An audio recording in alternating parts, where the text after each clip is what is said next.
Welcome in, Big Blue Nation, to another episode of the Cats Talk podcast. I'm your host, Cameron Johnston, joined by both of my co-hosts today, Jacob Boyers and Tyler Britton.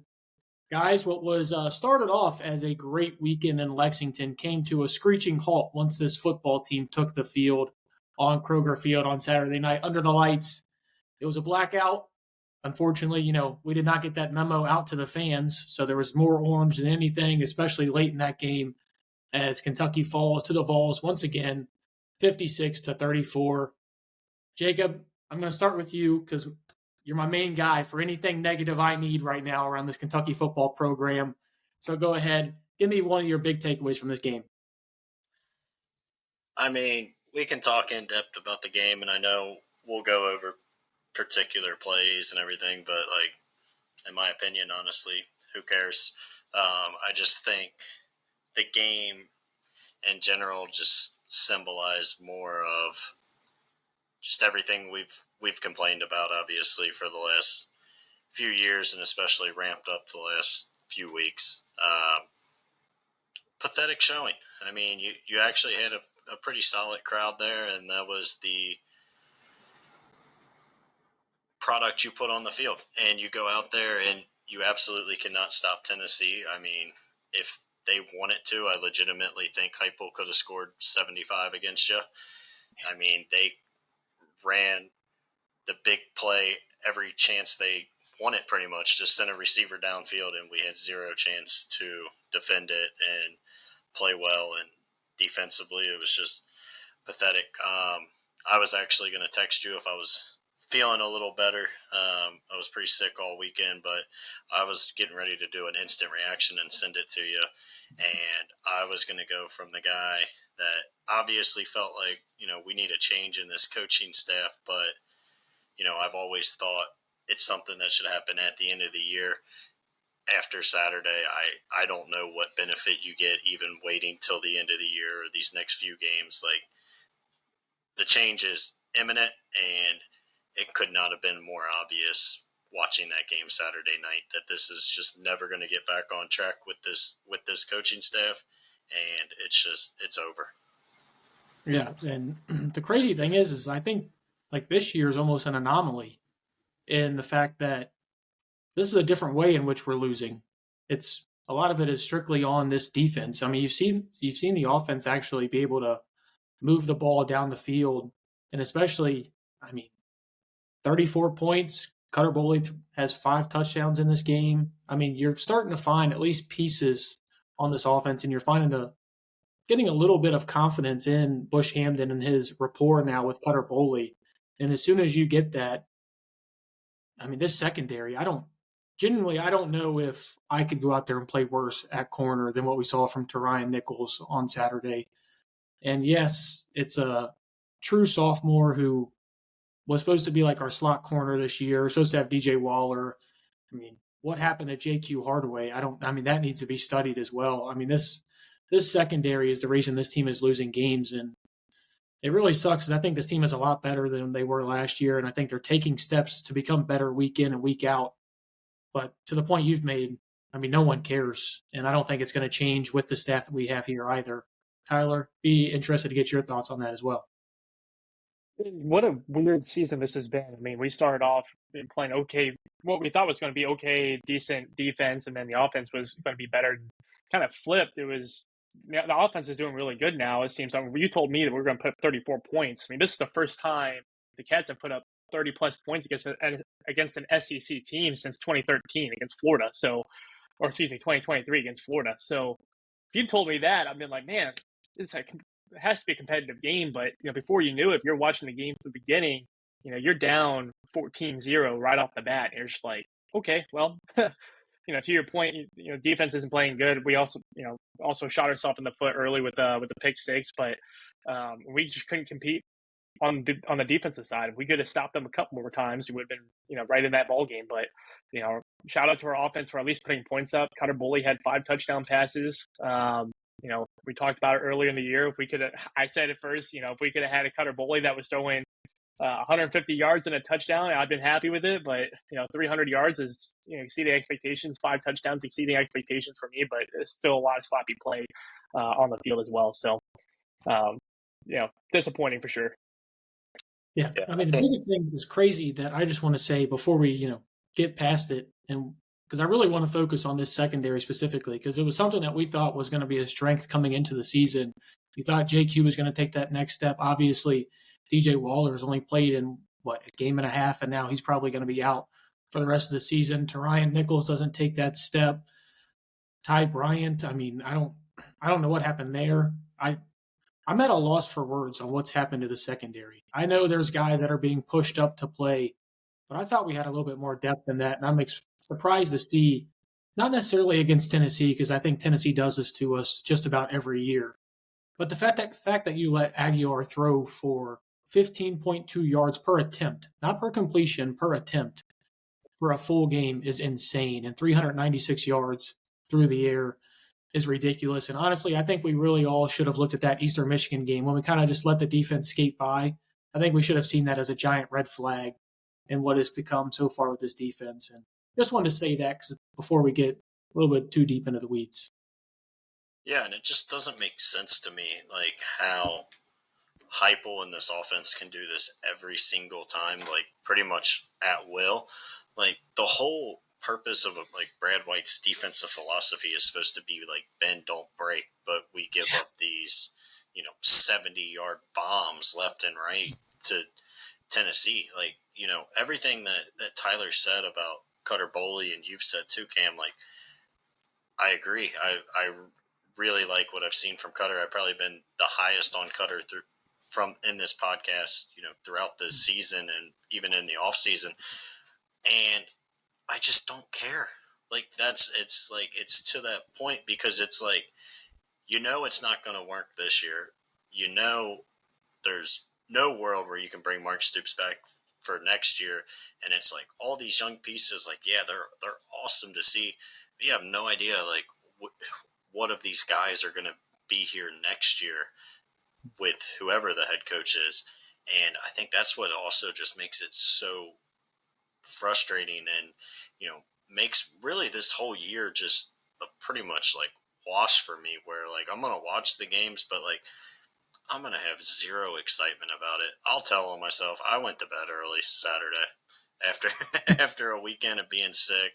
I couldn't do it anymore. I was too frustrated, and it's going to feel like a chore, I think, to watch these next 6 games and go through it.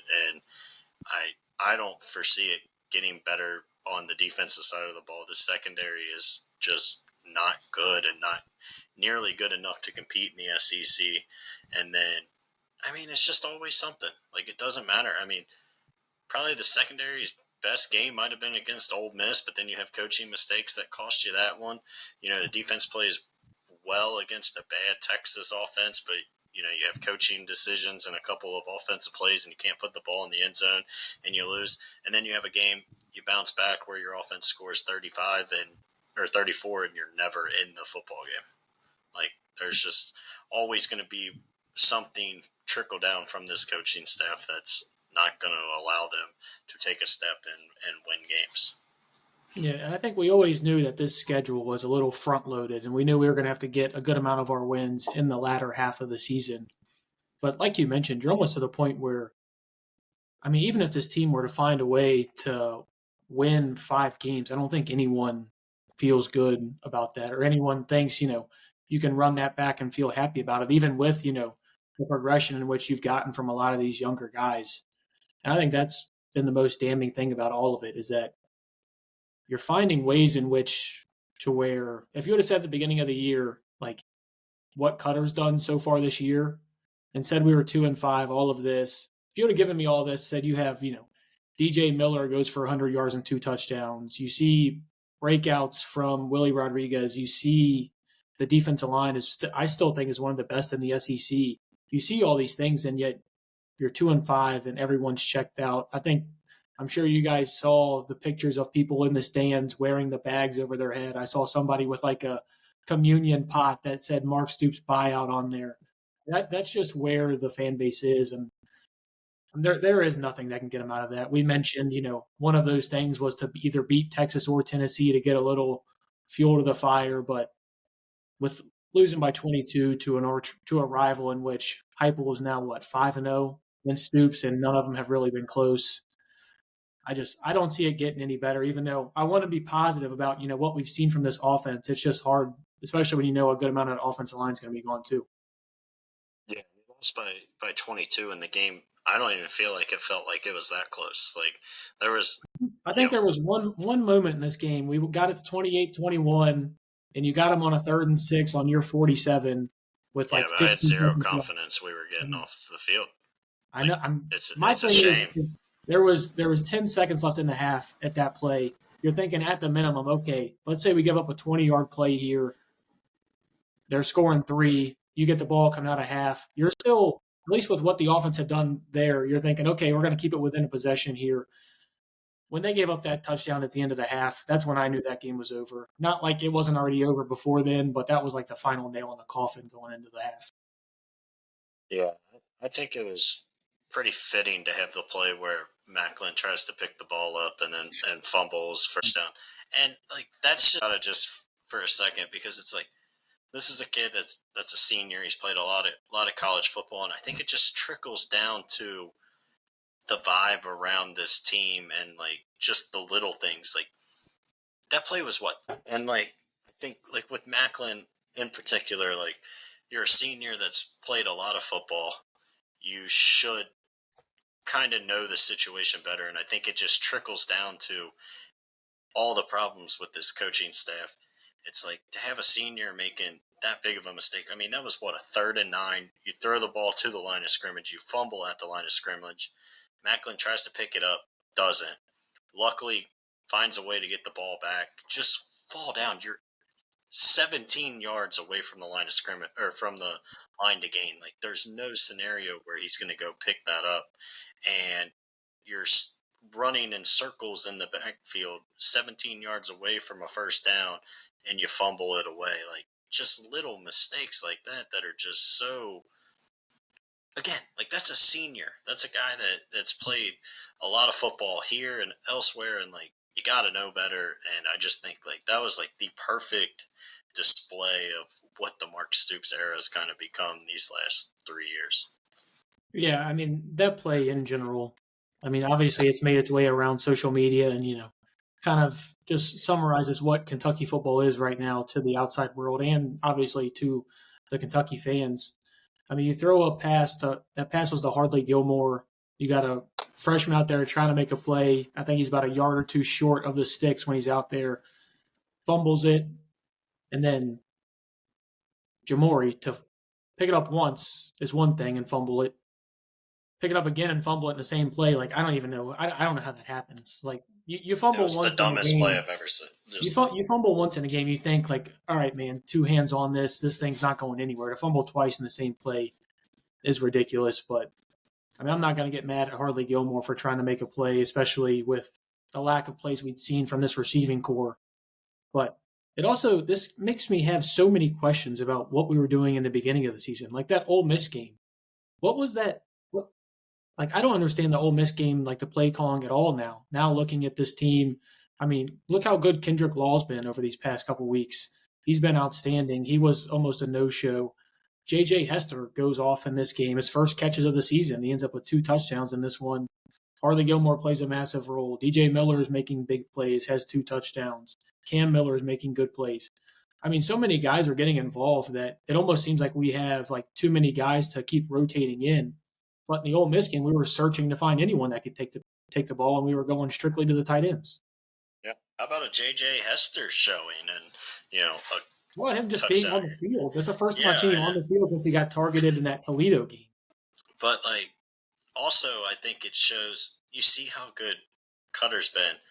Like again, I bring it back to the off season. Obviously, me and you guys aren't going to practice. We're not seeing this, but you heard people around the program. Pretty much everybody whispered it, and all the assistants were saying it without putting their name on it. Like one quarterback's a lot better than the other, and you still, you know, try to throw Calzada out there for whatever the purpose is, whether it's because you gave him the money or you didn't want to make it look like you went and got the wrong guy in the portal. I don't know, pride thing. I can't tell you, but all offseason we had heard whispers Cutter is significantly the better quarterback, and since getting the opportunity to play, it's been very, very, very clear. And to your point, I mean, the receivers have gone as Cutter's gone, I feel like. I mean, pretty much since he's been in there, we've seen them get the targets that they didn't get in, Toledo and Ole Miss game.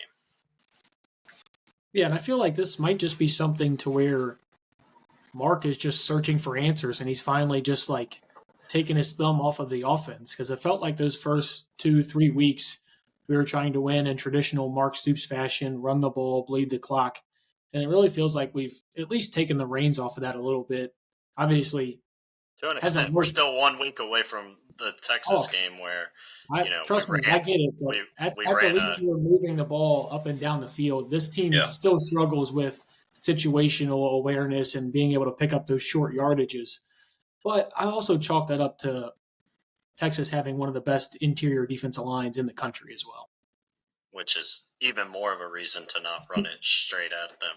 But I don't know.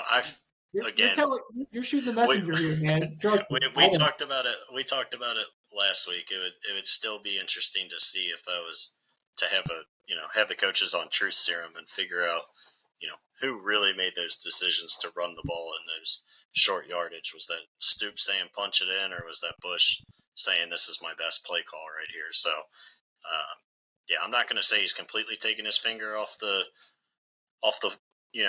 offensive imprint, just because again, like, you also had some plays. Like, I mean, that Kendrick Law play, that was just a screen where he just let his speed do everything else. But like, that's stuff we talked about after Toledo. Like, we sat here and I said, like, good OCs and good coaches find a way to get their playmakers the ball in space. Exactly. Like, what's the simplest thing you could do for a guy like Kendrick Law? Throw him a screen and just let him run. And you've seen it over these last few weeks. Like, he's obviously got the ability to make the play, but it's like we didn't even want to attempt to try to get to that until 6 games into the year. So it just doesn't make a lot of sense. A lot about this coaching staff and decisions from both the OC and the head coach have just unfortunately not made a lot of sense this year. Yeah, and something else that doesn't make any sense is the defensive scheme that we're running, like, at any point in time. It doesn't make any sense. Like, I like Brad White. I think he's done a tremendous job since he's gotten to the University of Kentucky. I don't know what's going on right now. Like, I get it. Like, they've almost said, without like saying it, like, their hands are up, their hands are tied. They don't know what to do at corner. And I mean, I don't think there is an answer for this defense. I think you're almost to the point now where you flip back to like the Tim Couch, like, air raid days, where you just have to put it all on his shoulders, and you're going to have to go win games by scoring 30 plus, unless you get to play Arch Manning, who just overthrows everybody and looks horrendous. Luckily, in that aspect, we do get to play Jackson Arnold this week. So, I mean, maybe a little bit of a silver lining there. But then again, it's almost to the point like if this was the Bengals team, boy, would I love to be tanking right now. But you don't get anything for tanking in the sport. No, I mean, there's nothing good that comes out of losing these games. But you're also to the point where, like, I don't want Mitch Barnhart to see, oh man, we just had a win at Auburn and start to, oh, is this starting to turn this way? And I don't think it will. I don't think that's what he's thinking either. But I'm not cheering for losses. But at the same time, man, it's really hard to get up and cheer for wins if you know that there's a chance that this staff is coming back. Yeah. Well, and it's also just, I think that ship has pretty much sailed unless they can find a way to make a bowl game, which you're going to have to get incredibly hot and, win at least against one pretty good team in either Vandy or Louisville to get to that point. But and undefeated Tennessee Tech. Yeah. But like, also, and you mentioned it about like them talking about like their hands are tied and this and that, and like,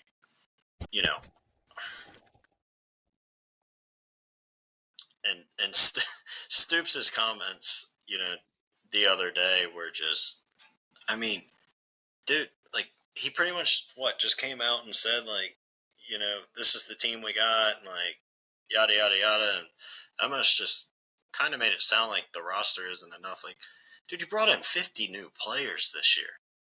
Like, if you can't build a roster in this day and age that can compete in the SEC, like, that is as much of coaching as the in-game stuff, which you haven't been very good at the last few years. And it's like, building the roster is, especially with NIL now, like, there is no excuse of, we got the wrong guys. Like, that would be like a guy in the NFL that's the head coach and the GM. I know there's not a ton of those out there, and we don't see it that much anymore, but like back when Chip Kelly was with the Eagles and he was the head coach and the GM, like imagine if after he lost, if he just said like, well, we didn't sign the right guys or draft the right guys throughout He the kind of did. offseason. That's why he got fired. Yeah, exactly. But like that's like my point. Like Stoops, this is part of being a head coach now is this roster management and determining who you're going to give your NIL to. And if you can't do that in this day and age, you can't coach in this day and age. And you see it all around the country. Other teams are able to go out and completely rebuild their team in 1 year and be back to either having a completely competitive team or, a new coach comes in and in 1 year has his team competitive because he went out and got the right guys. And that's just part of it these days. And you got to be willing to do that. And, if you looked at this secondary and thought it was good enough, then that's on you. And like DJ Waller not playing, I get it. That's an injury. But like, that's one guy in your secondary not playing right now. And if you can't find guys that can be somewhat competitive outside of one guy that's hurt, then that's bad roster construction. Yeah, and I don't know if you guys can think of one, but I can't think of a single guy that they added in the secondary from the transfer portal. Like at some point you have to add that depth. You knew you had a bunch of freshmen coming in, but how Correct. often do you see freshman corners and freshman secondary players hit the ground running and it's just off to the races? In the SEC. Like, Yeah, it doesn't happen. I mean, and if it does, it surely doesn't happen often. And the part that upsets me the most about Stoops and those comments that you just brought up, Jake, is that it makes it seem like it was a lack of funds issue. This wasn't I don't think this was a lack of funds issue. I mean, that's what he made it seem like in his press conference was like, "Oh yeah, we did the best with what we could." Well, guess what? The guy who you paid starting quarterback money is not your starting quarterback. You brought in a highly paid center from Western Kentucky and Evan Wibberley, who hasn't played a snap all season, and paid him a good amount of money, and now Jagger's starting over him anyways. It's more about the fact that you have funds going to places in which they shouldn't be. Like Troy Stellato. I don't know how much money he got. It was too much, whatever it was. JJ Hester, until this point, whatever he was making, it was too much until this point. And then you start looking at him, at guys like that, and you're like, okay, well, maybe it wasn't JJ's fault. He wasn't getting on the field to be able to do this. And then there's so many, it's like that Spider-Man meme. There's like 8 Spider-Mans all pointing at each other, and it's just like Mark Stoops pointing to Brad White, pointing to Eddie Grand, pointing to Mitch Barnhart. There's so many different fingers to be pointed, and nobody's taking any accountability. And really, the only person who it seems like all of this was falling on for the first, 6-7 weeks of the season was Bush Hamden, and he's the only one who I would say right now is actually fighting to. He's not going to keep this job just because the whole staff will be gone if they turn it over. But he's the only one that you look at and say, well, I mean, his unit's doing well. Everybody else, everything else is going downhill and going downhill fast. This is the only unit that has gotten better, and like that seems like something crazy to kind of say based on the conversations we had after last season and the handful of games this year. But like right now, his unit's the unit we trust the most on this team, and it's really not even close. I mean, unfortunately, in this era, like Stoops has just not been good at the portal. I mean, we can go through and talk about all the guys last year that you brought in and never worked out, or they barely even played. I mean, one of the guys you brought in was buying hot dogs in the last home game of the season. So like, there's so much that goes into it. But I mean, really, I mean, a couple guys on the O line have been good. Sam Green, I think, has been okay. And, some of them guys on the defensive front. And then Seth McGowan, but like other than that, like it's not been good. And you brought in 50 new players. You can't bring in 50 new players and then say I didn't pretty much have the resources to make an SEC roster that can compete. And I'm not going to listen to one conversation about funds when you're seeing what Vandy's doing. Like I'm just not. Vandy and Missouri. In Like there's Missouri. no way. There's no way those teams have significantly more money and resources poured into football than Kentucky. You know, if we were Missouri right now, and you wanted to make that argument as to why, a Missouri can't catch a Georgia or an Alabama or even a Texas, I can hear that argument. Like, those schools are obviously pouring more in, but you have enough resources to not be 16th out of 16th in the SEC. You just do. And you're not getting the job done. And I just, it's over. It's so over. The whole it's done. It's not going to work with this coaching staff. And unfortunately, these last 5 games, I think, are just going to be like pulling hair to sit there and watch this team. I mean, I got some stuff going on these next few Saturdays. I'm still going to be watching the game, but it's definitely going to be at a half paying attention. I mentioned it pretty much after South Carolina. I told you guys when we watched the Georgia game, like, I was really happy that you guys were there, and that's a really cool experience, but I have like zero enjoyment to watch this game. And I sat there and watched every single snap, and Saturday was the breaking point for me. I think it's really tough, and they're going to have a really hard time getting a crowd these last few games, especially that Tennessee Tech game. That's going to be, I think tickets are like $11 right now. It's going to be bad. And that genuinely might be like $10 too much to get into that game. I mean, you might be looking at I'm like not paying it. that I'm Joe not paying it. Phillips and Vandy game that lives in people's minds of just how empty Commonwealth Stadium at the time was. But I like how you mentioned, you don't hear Missouri and or Vanderbilt complaining about funds, and these are guys that are both in the top 25. Vandy's obviously doing incredible things down there in Nashville. I mean, even think about Missouri. Like, you lost out 2 guys in the portal to Missouri. Like Ahmad Hardy, who's probably the best back in the SEC right now. You lost out That to wasn't a Missouri. money thing. And guess what? 4-star running back Marquise Davis, you lost out to Missouri last second as well. I mean, there's so many losses that you can see just like little writings on the wall of what this season was going to be. And the weird thing is like, I genuinely think they did pretty well in this transfer portal, especially as opposed to the year prior, because the year prior was, anything was Awful. better. But you look at like guys like David Gusta, Myquise Humphrey Grace, those guys have been terrific. You mentioned Sam Green's been really good as well. The offensive line, the guys that you brought in, Josh Braun has been outstanding. Shiaz Pete's been outstanding. Tom's favorite, Alice Wolfschlager, has been good as well. I mean, you bring in a lot of these guys, and most of them have hit, but the guys that you brought in at that top level are the ones that have missed. And Jake, you know this as well, being a Cincinnati Reds fan. When you're the Reds, man, you can't miss on a Jameer Candelario contract. You can't do it. You have to hit those big money contracts. You have to hit them. If you're going to play at a deficit, you've got to be able to hit those big ones when you take them, hit those big swings, because if not, you end up cutting your losses like we did with Zach Calzada, like we've done with Evan Wibberly, and now you have to move on and play at that deficit, and we just don't have the talent on this team to be able to play at that deficit right now. Yeah, I mean, I don't know. We can sit here and say it forever. Unfortunately, like, I'm kind of at a loss for words is like where we're at. You know, the rest of the season isn't going to be pretty. And the one thing, like, I actually think it's really unfair the most to Cutter, because to your point, Cam, of you mentioned earlier, like, you're going to have to play this like air raid style, and like he's almost going to have to play perfect for you to kind of have a chance to win these games. And it's like, just at the end of the day, is still a freshman that you just want to kind of continue to see get better week after week.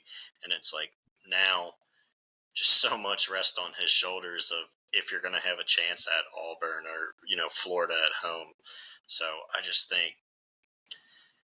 it's going to be really tough on him. And, hopefully a lot of these guys don't kind of quit, and then you get Cutter in a situation where he essentially can't be successful, and it, potentially does damage for the future. But we've talked about it a handful of times. Like, there's a real world where this team just completely checks out and quits, and I think you're getting pretty darn close to that level.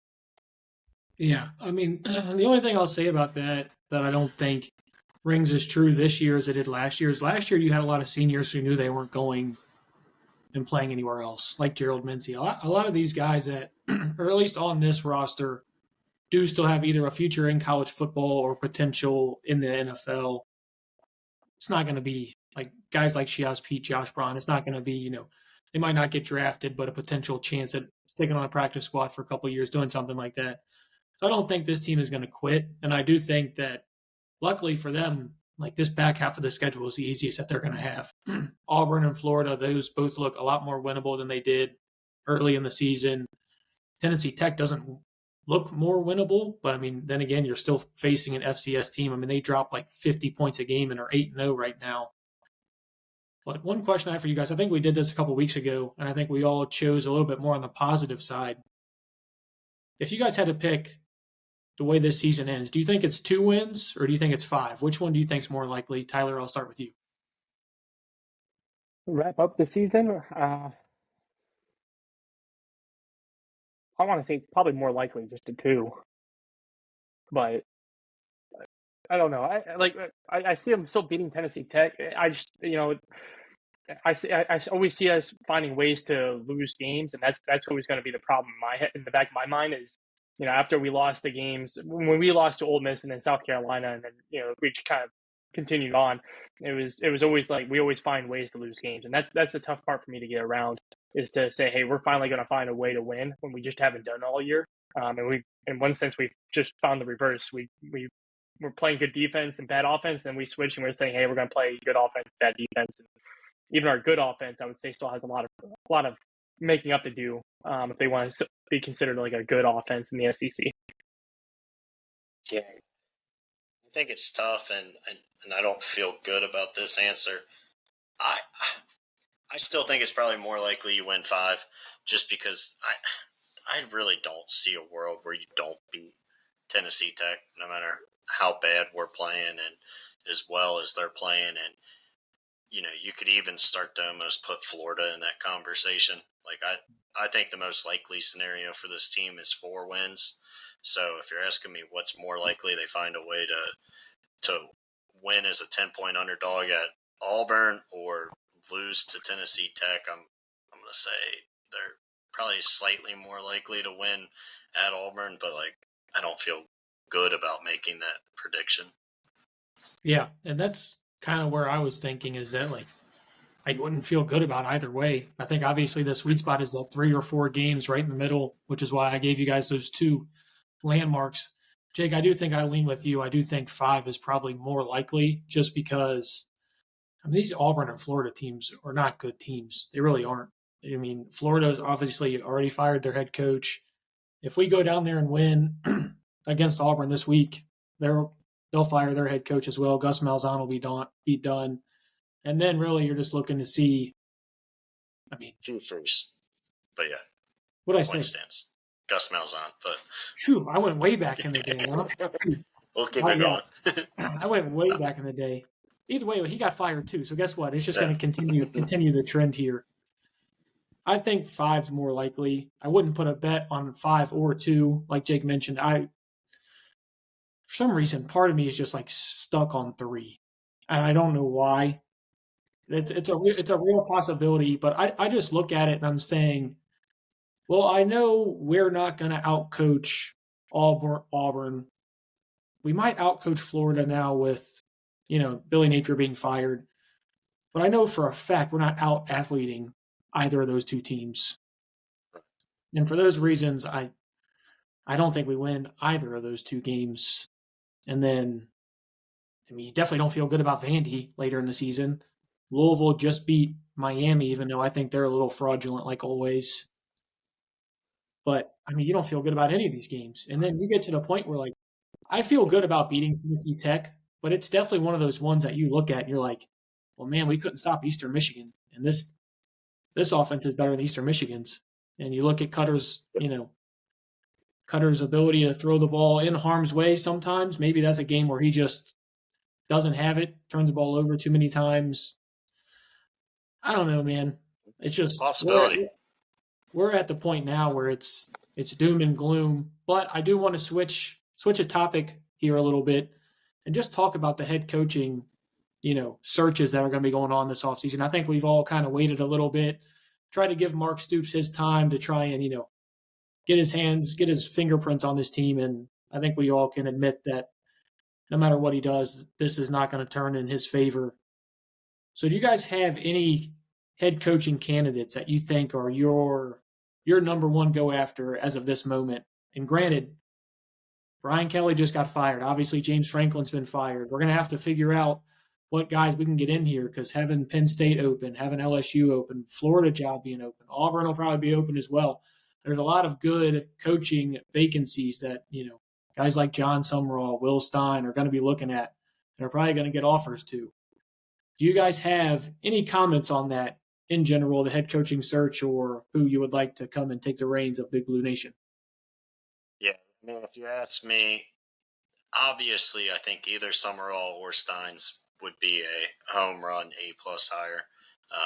I would be ecstatic about either. I honestly probably lean Steins a little bit. I think it would be interesting to see what that kind of Oregon offense would look like in the SEC. I think like Lane Kiffin has proven, like maybe you can't go win a national championship at a mid-tier school with that kind of offense, but you can definitely be a competitive top 10 team year in and year out with it. Lane Kiffin, in my opinion, is going to be the next LSU coach. Florida, I Did you don't see his know. tweet a couple years ago? I don't Did you care, see that? dude. LSU is legitimately probably the best job in the country. Well, Now, his daughter's dating Weeks, so I mean, if he that's can true. stay around, there's that I connection there just as well. I don't know if you need a connection. I mean, LSU, you talk about a school that'll spend money. They will do whatever, and you have probably one of the best talent bases where you're the only major school in it. Yeah, Texas might have more players, but you're competing with A&M and multiple other schools. LSU, it's Louisiana's all yours. It legitimately the best job in the country. So I think Lane goes there, and then from there you kind of see how the dominoes fall. I don't know who's. I mean, Florida, they're talking about Jeff Brom, so I've heard Drinkowitz floated around there too as well. yeah. So So I do think obviously some of the other Kentucky media outlets have mentioned it. I think between Steins and Summerall, like the school you got to kind of watch is Auburn. I think that's the one job that's better than us that probably won't go get like pretty much whoever they want, and they got to wait and take a potentially a Summerall or Steins. But in my opinion, if you can get one of those two, I'm gonna be happy. I'm gonna be honest. I don't hate the idea of like Dan Mullen. Like I I want to kind of see how it shakes out first before we get to that point. But like he's killing it at UNLV. I mean, kind of killed it I mean, at he wins Mississippi everywhere he State. goes. So Wins everywhere he goes. I mean, he won at Florida. He just didn't win at the level that put them in at the time the college football playoff of 4 teams. But like he had years at haven't been Florida close with since. well, exactly, and he had years at Florida that if it was a 12-team playoff, he would have been hosting home playoff games, and who knows how different it would have been if you can lose 2 games in a season and be fine. So yeah, I wouldn't hate the idea of Dan Mullins. Other than those 3, I think you got to just kind of wait and see and who kind of emerges over these last 5-6 weeks of college football and what teams continue on a good track. But for me, like if I had my choice of those 3 right now, and you told me I could get one, I think I'm leaning Will Steins, even though Summerall's got obviously the head coaching experience as well. Yeah, I've heard Steins and I've heard Summerall as the 2 favorites for the Kentucky job. It's just really hard to say without the job being even open. Also, I still think that Penn State is a little bit more of a flavorful job too. That I think a lot of good coaching candidates are going to want to go to. before Kentucky University as of right now. And again, that's saying that before the Kentucky Kentucky Jacks University. even What opened. is it? What Well, is Kentucky University? I don't know what that is. But yeah, it would be interesting. I also, want to float in the air. Would you guys be open? And I'm more so asking because I want you guys' opinion as lifelong Kentucky fans. James Franklin's out there, and he had gotten some good candidates at Penn State or good players at Penn State. Would that make a difference at Kentucky? No, I think the worst thing that Mitch Barnhart could do is go get a coach that has done less with more. I mean, James Franklin is like the king of doing less with more. I don't think he's going to have more resources here at the University of Kentucky than he did at Penn State, and he wasn't able to do it at Penn State to a level in which kept him around to have his job. So I mean, break glass in case of a emergency. Sure, I'd be willing to talk to him, but it's definitely not going to be inside my top 5 of who I'd like to hire. and I'll say real quick, just in regards to Penn State, like, yeah, Tyler, nobody's arguing that Penn State isn't a better job than Kentucky. I think we're just potentially looking at different candidates. Unless they whiff on their top 4, then they're probably not going to get to even Summerall. I mean, I'm looking at it right now. The odds on favorites, Matt Rule, and then after that it's Joe Brady,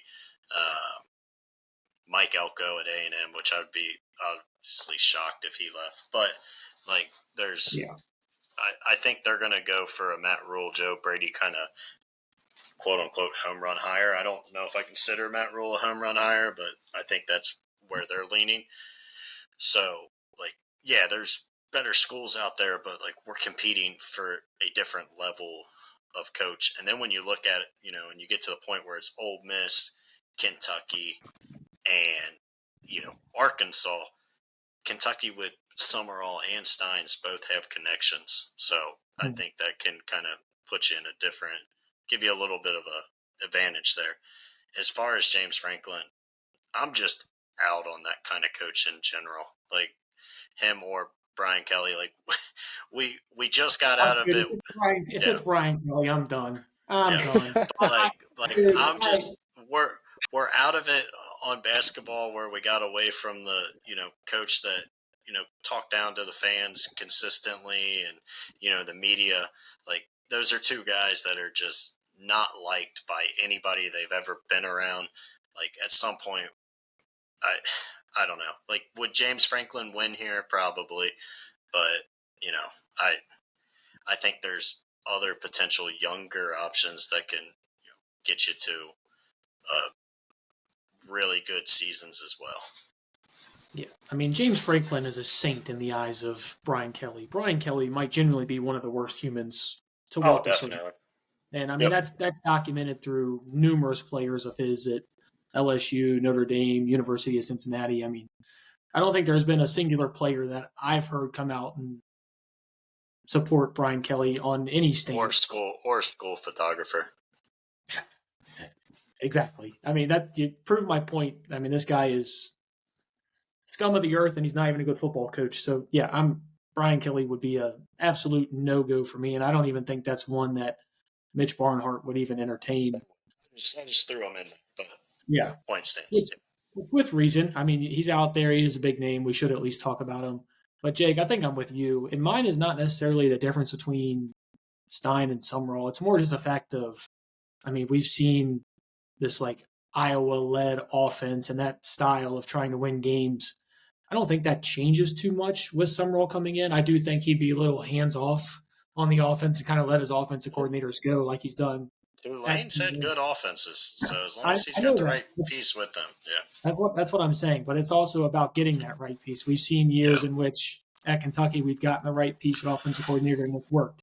And then we've seen years in which you haven't gotten the right offensive coordinator and it hasn't worked. So I think for that reason, I mean, don't get me wrong. If Summerall comes and he wants to be the head coach at the University of Kentucky, I'm all ears and I would love to have him here, especially with the job that he's done at Tulane.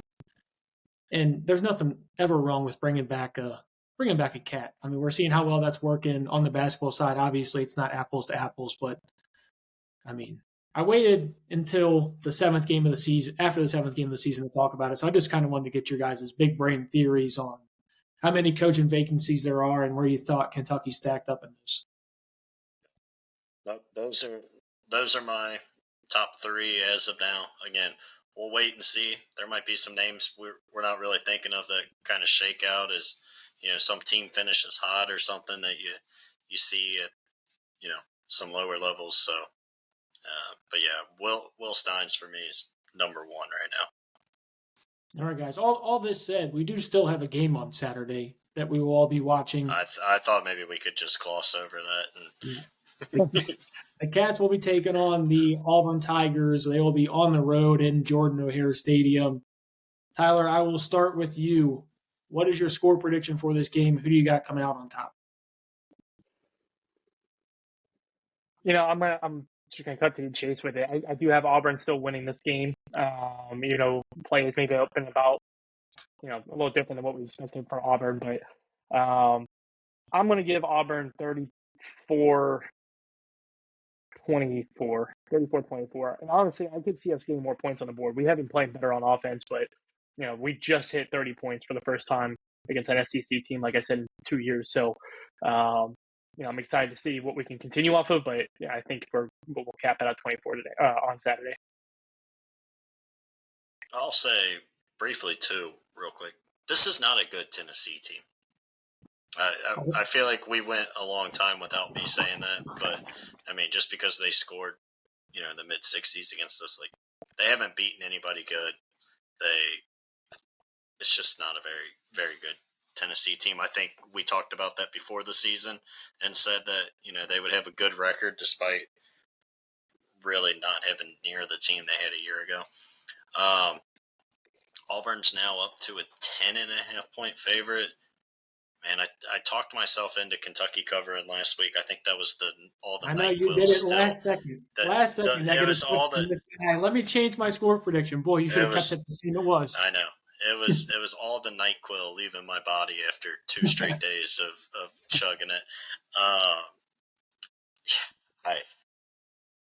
If you made me bet right now, I think Auburn covers, and so I'll go Auburn 33-17.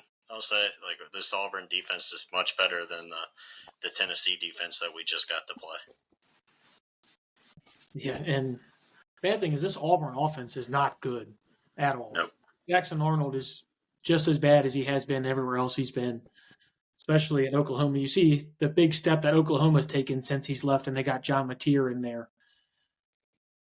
All that being said, I do still think they find a way to score 34 points in this game. Tyler, my score prediction is actually very close to yours. I do have the Cats scoring one more field goal than you do. I do think they continue this offensive output that they've had the last couple of weeks, and they're finding a way to turn them into scores. And hopefully Jacob Callaway can stop going 1 for 2 on field goals during the week. This week he'll keep them perfect at 2 for 2. So I got the Cats losing 34-27. And then again, I mean, not to say that I'd feel the same with a win or a loss, but I don't think the output of this weekend changes anything I'm feeling about this program.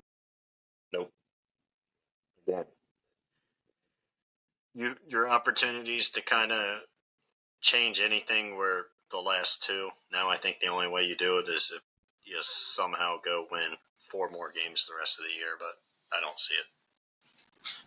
If they win 4 more games, Jacob, I'm coming over there and I'm burning your new couch that you got, because that'll be a hell of a feast.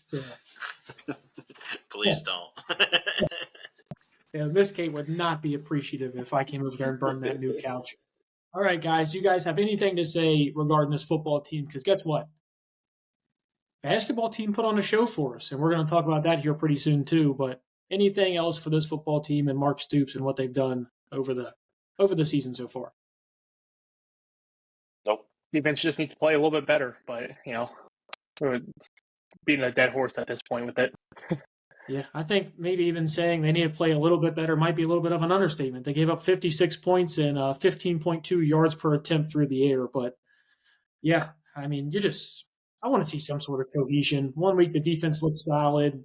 Next week the offense looks really good.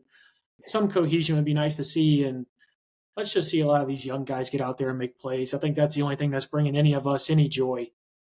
But guys, follow us on TikTok, on Instagram, on X. We're everywhere you get your social media. We're going to have a basketball podcast coming for you here soon, too. Because guess what? The Cats are going to face the Georgetown Hoyas, and I think we'll put a little bit of smile on Jacob Boyer's face there in the middle. I think he'll have a little bit of a grin on his face when we start to talk about this basketball team. But that's all we got here for you at the Cats Talk podcast. Go Big Blue. Big Blue.